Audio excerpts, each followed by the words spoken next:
Assalamualaikum warahmatullahi wabarakatuh.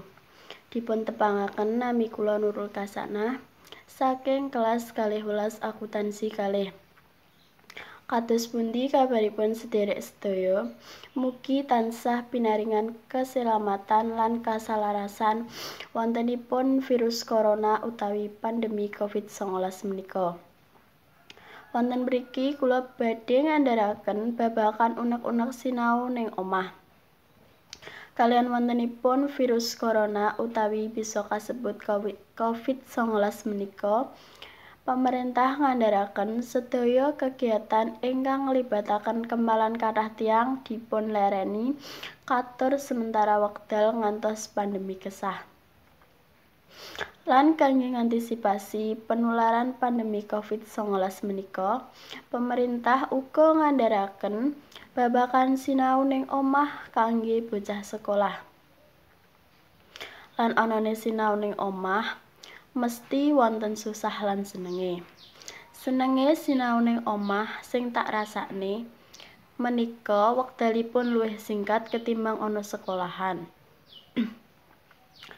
Ananging bocah luwih seneng sinau ing sekolahan.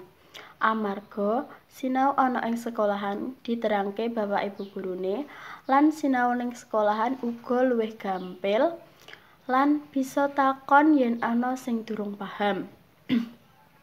Dene sinau ning omah isine mung nyatet lan ngerjakne tugas sing diparingake saben dinane. Yen sinau ana sekolahan iku luwih seneng amarga akeh kancane.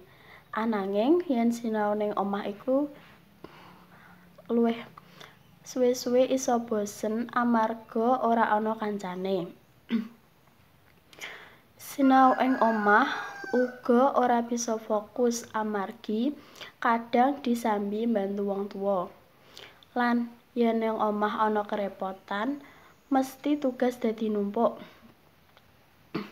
Lan sinau ing sekolahan iku pelajaran ingkang diserap iku luwih kathah ketimbang sing ora diserap.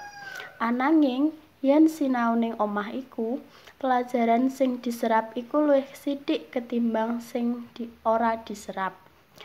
Lan anane TV iku ya bisa nggawe sinau ora fokus.